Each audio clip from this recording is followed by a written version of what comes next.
இன்றைக்கி நம்ம என்ன பார்க்க போகிறோம்னு பார்த்தீங்கன்னா, ஒரு 1/2 கிலோ பீஃப் சுக்கா எப்படி நம்ம வீட்டில் அதுவும் குக்கரில் எளிய முறையில் செய்யலாம் அப்படிங்கிறது தான் இன்றைக்கி நான் உங்களுக்கு சொல்ல போகிறேன்.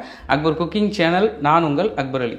இந்த பீஃப் சுக்கா செய்கிறதுக்கு நம்ம வீட்டிலேயே ஒரு மசாலா ரெடி பண்ணி அந்த மசாலா வச்சு நம்ம இன்றைக்கி நம்ம பண்ணலாம். இந்த மசாலா என்னென்னு பார்த்துடலாம்.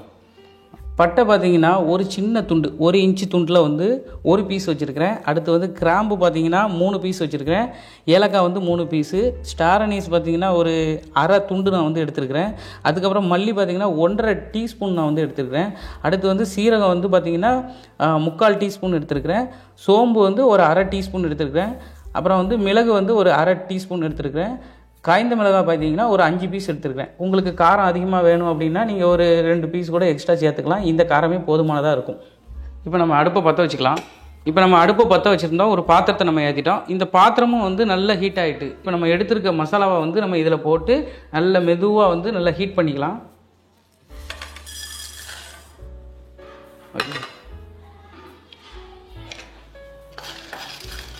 இப்போ மிதமான சூட்டில் போட்டு நம்ம இதை கொஞ்சம் வதக்குறோம். இது தீஞ்சிராமல் வறுக்கணும். தீஞ்சிருச்சு அப்படின்னா இதில் இருக்கிற டேஸ்ட்டு மாறிடும். அதனால் நீங்கள் பார்த்தீங்கன்னா மெதுவாக ஸ்லிம்மில் வச்சு நீங்கள் வறுத்துக்கோங்க. மாதிரி வறுத்து அரைச்சி போடும்போது பார்த்தீங்கன்னா டேஸ்ட்டு இன்னும் சூப்பராகவே இருக்கும். அதனால் இந்த மெத்தடை நீங்கள் ஃபாலோ பண்ணுங்கள். இப்போ இதை ஒரு பாத்திரத்தில் நம்ம மாற்றிடலாம். இப்போ இந்த மசாலாக்கள்லாம் நல்லா வறுபட்டுருச்சு. இதை நம்ம ஒரு தட்டுக்கு மாற்றி நல்ல சூடு ஆறுனதுக்கப்புறம் பார்த்திங்கன்னா மிக்ஸி ஜாரில் போட்டு நம்ம இதை நல்ல ஒரு சூப்பராக பவுடராக அரைச்சி எடுத்துக்கலாம்.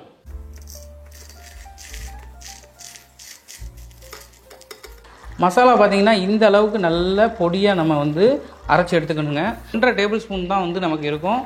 நீங்கள் மசாலா ஒரு வேளை அதிகமாக அரைச்சிட்டிங்க அப்படின்னா ஒரு 1.5 டேபிள் ஸ்பூனுக்கு நீங்கள் இந்த மசாலாவை எடுத்து பயன்படுத்திக்கோங்க. இப்போ கறி பார்த்தீங்க அப்படின்னா நான் ஒரு 1/2 கிலோ பீஃப் எடுத்திருக்கேன். இந்த பீஃப் பார்த்தீங்கன்னா ஒரு 10 கிராம்லேருந்து 15 கிராம் துண்டு வர்ற மாதிரி நீங்கள் கேட்டு வாங்கிக்கோங்க. இதில் முக்கியமான விஷயம் பார்த்தீங்கன்னா கொஞ்சம் இளம் கறியாக நீங்கள் பார்த்து வாங்கிக்கோங்க. அடுத்ததாக பார்த்தீங்கன்னா ஒரு குக்கர் நம்ம ஏற்றிடலாம். இந்த குக்கர் பார்த்தீங்கன்னா ஒரு 1/2 கிலோ பிடிக்கிற மாதிரி குக்கர். உங்கள் வீட்டில் நீங்கள் எப்படி குக்கர் வச்சுருக்கீங்களோ அதுக்கு தகுந்த மாதிரி பார்த்து ஏற்றிக்கோங்க. ஒரு 3 டேபிள் ஸ்பூன் வர்ற மாதிரி நம்ம எண்ணெய் இதில் ஊற்றிக்கலாம். கறியில் கொழுப்பு அந்த மாதிரிலாம் இருந்துச்சுன்னா எண்ணெய் நீங்கள் கம்மி பண்ணிக்கோங்க. ஆயில் நல்ல சூடாயிருச்சு. இந்த நேரத்தில் பார்த்தீங்கன்னா 10 சின்ன வெங்காயத்தை நான் இதில் சேர்த்துக்கிறேன். சின்ன பீஸாக வெட்டி நான் இதில் சேர்த்துக்கிறேன். அடுத்ததாக பார்த்தீங்கன்னா 2 கொத்து கருவேப்பிலை நான் இதில் சேர்த்துக்கிறேன்.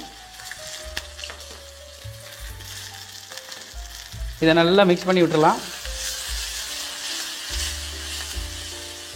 கருவேப்பிலையில் தண்ணி இருக்கிறதுனால நல்லா வெடிச்சிக்கிறான். ஒரு அரை டீஸ்பூன் உப்பு நான் இதில் சேர்த்துக்கிறேன். அரை டீஸ்பூன் உப்பு மட்டும்தான் இதுக்கு தேவைப்படும். நீங்கள் அதிகமாக போடுறாதீங்க. உப்பு எப்போவுமே அரை உப்பு இருக்கிற மாதிரி நீங்கள் பார்த்துக்குங்க. ஏன்னா அதுக்கப்புறம் நம்ம பீஃப் சுக்கா நல்ல ட்ரை ஆகும் பார்த்தீங்களா, அந்த நேரத்தில் பார்த்தீங்கன்னா உப்பு அதிகமாகிறதுக்கான வாய்ப்பு இருக்கும். ஒரு அரை டீஸ்பூன் போட்டாலே போதுமானதாக இருக்கும். இப்போ வெங்காயம் பார்த்தீங்கன்னா நமக்கு ரொம்ப வதங்கணும் அப்படிங்கிற அவசியம் இல்லை. நமக்கு பார்த்தாலே தெரியும். இந்த அளவுக்கு வதங்கினாலே போதும். இந்த நேரத்தில் பார்த்தீங்கன்னா கழுவி வச்சுருக்கிற பீஃபை நம்ம இதில் சேர்த்துக்கலாம்.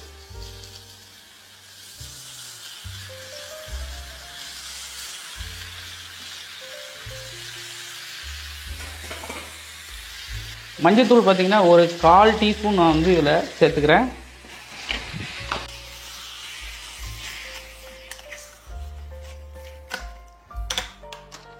அடுத்ததாக பார்த்தீங்கன்னா 1 டீஸ்பூன் நான் இஞ்சி பூண்டு இதில் சேர்த்துக்கிறேன்.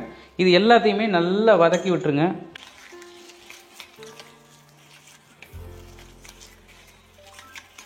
எல்லாம் நல்லா வதங்கி இந்த பச்சை ஸ்மெல் போகிற மாதிரி நல்லா வதக்கிக்குங்க.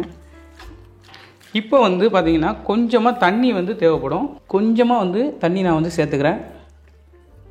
இந்த மூழ்கிற அளவுக்கு நமக்கு தண்ணி வைக்கணுமா அப்படிங்கிறது தேவையில்லை. நமக்கு கறி பார்த்திங்கன்னா எலாசான கறி தான் நம்ம வாங்கியிருக்கோம். குக்கரை க்ளோஸ் பண்ணிவிட்டு நம்ம விசில் போட்டுற வேண்டியதான்.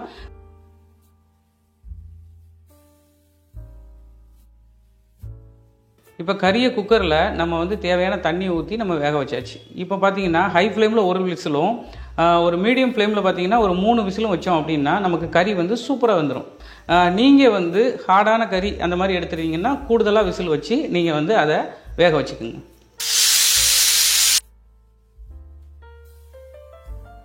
இந்த பீஃப் எப்படி வெந்திருக்கு அப்படிங்கிறத நம்ம பார்த்துருவோம்.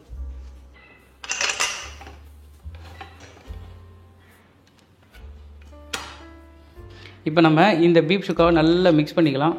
கறி வந்து எப்படி வெந்திருக்கு அப்படிங்கிறத நம்ம பார்க்கணும்ல. இப்போ கறி வந்து எப்படி வெந்திருக்கு அப்படிங்கிறத பாருங்கள். சூப்பராக வந்துருச்சு. தண்ணி பார்த்தீங்கன்னா ஒரு 1/4 டம்ளர் தான் வச்சுருந்தோம். ஆனால் 1/4 டம்ளர் வச்சதுக்கப்புறம் பார்த்தீங்கன்னா தண்ணி எவ்வளோ வந்திருக்கு பார்த்தீங்களா. இந்த மாதிரி தண்ணி நீங்கள் தனியாக எடுக்கக்கூடாது. தனியாக எடுத்து வேஸ்ட்டு பண்ணாமல் இதை நல்லா நம்ம வந்து வற்ற விட்டுறலாம். இந்த நேரத்தில் வந்து நம்ம மசாலா அரைச்சி வச்சுருக்கோம் பார்த்தீங்களா, இந்த மசாலா வந்து நம்ம இதில் போட்டுக்கிறோம். இது எல்லாத்தையுமே நல்லா மிக்ஸ் பண்ணி விடுங்க. இந்த மசாலாவெல்லாம் நம்ம போட்டதுக்கப்புறம் பார்த்தீங்கன்னா கொஞ்சமாக திக்காக ஆரம்பிச்சிடும். அதுக்கப்புறம் நீங்கள் நல்லா இந்த மாதிரி கிண்டி விட்டுக்கிட்டே இருங்க. அடியில் வந்து நமக்கு பிடிக்காமல் நீங்கள் வந்து இந்த மாதிரி கிண்டி விட்டுக்கிட்டே இருங்க.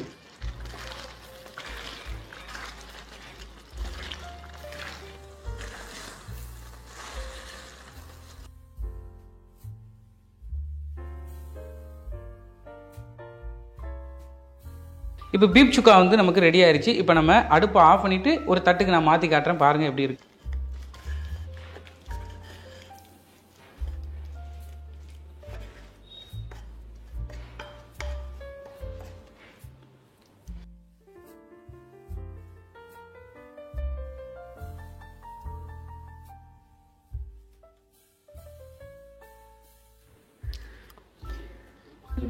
இந்த பீப் சுக்காவில் பார்த்தீங்கன்னா உப்பு காரம் எல்லாமே வந்து சூப்பராக அமைஞ்சிருக்கு.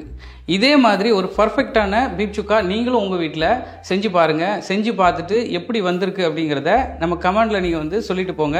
அக்பர் குக்கிங் சேனலை சப்ஸ்கிரைப் பண்ணலைன்னா சப்ஸ்கிரைப் பண்ணிடுங்க. அந்த பெல் பட்டனையும் அழுத்திடுங்க. நாங்கள் போடக்கூடிய ஒவ்வொரு வீடியோக்களும் உங்களை வந்து சேரும். இப்போ நான் கிளம்புறேன்.